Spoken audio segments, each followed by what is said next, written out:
This is the fifth video tutorial in the series of anti-diabetic agents. In previous video tutorials of anti-diabetic agents, we have seen introduction and types of diabetes. Then we have discussed about insulin, and now we are seeing anti-diabetic drugs. Basically, anti-diabetic drugs are divided into two major classes. Those are insulin preparations and oral hypoglycemic drugs. In previous lecture, we have discussed about insulin preparations, and in this video tutorial we are going to discuss classification of oral hypoglycemic agents, and in next lecture we will see mechanism of action and adverse effects of oral hypoglycemic agents. As the name suggests, oral hypoglycemic agents are administered by oral route, and hypoglycemic means, hypo means they reduce, glycemic means glucose level. Because they reduce glucose level, that's why only they are used in diabetes, and they are administered orally, so they are known as oral hypoglycemic drugs. These drugs are used only in type 2 diabetes mellitus. They cannot be used in type 1 diabetes mellitus. In type 1 diabetes mellitus, only insulin preparations are used, and in type 2 diabetes mellitus, insulin preparations cannot be used. Only oral hypoglycemic agents are used in type 2 diabetes. We have discussed in previous lecture that insulin, because of its proteinous nature, it is destroyed in gastric environment of the stomach. So, insulin preparations are orally not effective. That's why they are given by only subcutaneous injection, by subcutaneous route. Along with this limitation of being destroyed in gastric environment, various limitations of insulin therapy encourage medicinal chemists to find out potent and orally active hypoglycemic candidates which may stand firmly as an alternative or substitute to insulin therapy in maturity onset type of diabetes, means type 2 diabetes, and this encouragement results into the discovery of oral hypoglycemic agents. In juvenile type, means in type 1 diabetes, strict dietary control along with exogenously administered insulin constitute is the only treatment. Means in type 1 diabetes, insulin preparation with dietary control is the only treatment, and these oral hypoglycemic agents are used in only type 2 diabetes. They cannot be used in type 1 diabetes. Classification. Oral hypoglycemic agents can be classified into 6 classes. First is sulfonylurea, second is meglitinide analogous, and both of these classes comes under the type of insulin secretagogues. Means both of these classes enhance secretion of insulin from the beta cells of islets of Langerhans of pancreatic cells. That's why they come under the class of insulin secretagogues, sulfonylurea and meglitinide analogous. Third class of oral hypoglycemic agent is biguanides, and fourth one is thiazolidine, and both of these classes come under the class of insulin sensitizers. Means they enhance sensitivity of insulin towards its receptor, they enhance action of insulin to their site of action.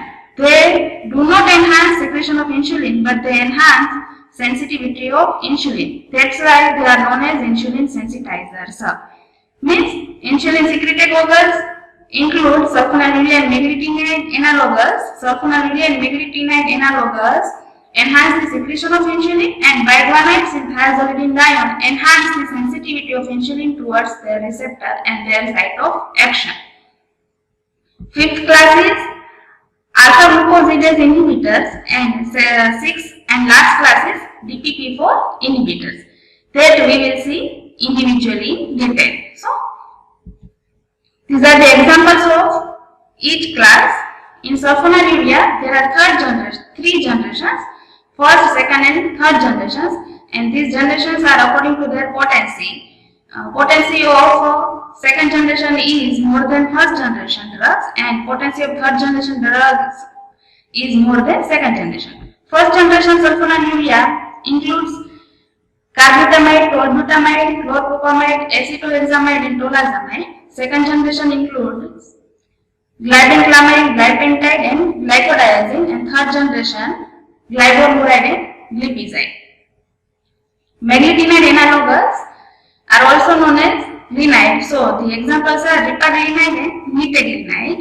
In biguanides, examples are metformin and fenformin. In thiazolidinedione, rosiglitazone and pioglitazone.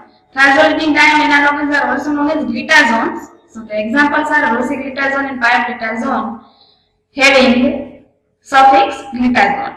In alpha glucosidase inhibitors, the drugs are acarbose and miglitol, and in DPP4 inhibitors, the drugs are sitagliptin, saxagliptin and linagliptin. This is the general structure of sulfonylurea. See, at the top of this slide, the general structure of sulfonylurea. Urea means NH2CO, NH2, and sulfur means SO2. So sulfonylurea having a benzene ring. Here, the side chains differs according to the drug example: carbutamide, tolbutamide, chlorpropamide, acetohexamide, and tolazamide. Carbutamide, tolbutamide, and chlorpropamide have 4 carbon groups at the place of R. R is the side chain to the NH group. In acetohexamide, cyclohexane ring is there, and tolazamide, azapine ring is there. Azapine ring is 7-membered ring containing nitrogen. In second generation, glibenclamide have larger side chains than the first generation drugs. Then glipentide and glycodiazine. See, in glycodiazine, diazo means 2 nitrogen containing ring is there. So it is known as glycodiazine. And these are the structures of third generation drug, glyburide and glipizide, which are more complex than the first and second generation drug. And students, you already know that you have to remember only one structure from each subclass. Right? Second class is meglitinide analogues, and the structure of meglitinide is a benzene ring containing methoxy and chloride, then amide CONH and 2CONH, 2 carbon groups are attached, and with that carbon groups, one benzene ring having carboxylic acid group is there. Analogous means the modification in this structure of meglitinide, ripaglenide and metagelinide. Third class is biguanides, means containing 2 guanidine molecules. Guanidine molecules means NH2, C double bond NH and NH2. That is guanidine molecule. NH2, C double bond NH, NH2. You can see here 2 guanidine molecules are attached, so it results in biguanides. And according to the difference in the side chain, metformin and fenformin results. Then fourth class is thiazolidinediones, also known as glitazone or TZD into their short form. Thiazolidinedione. Thia means sulfur, zolidine means 5-membered ring containing nitrogen, and dione means 2 double bond O, C double bond O, dione. So that's why they are known as thiazolidinedione. Sulfur, 5-membered ring containing nitrogen and 2 oxygen. So, and in their side chain here R is indicated. Difference in their side chain, rosiglitazone and pioglitazone can be seen here.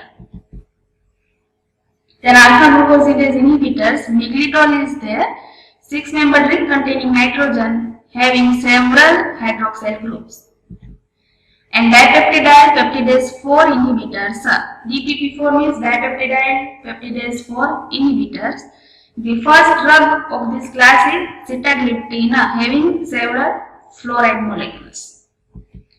So in this tutorial, we have seen only the classification and structure of oral hypoglycemic agents. In next tutorial, we will see mechanism of action and adverse effects of oral hypoglycemic drugs. Thank you.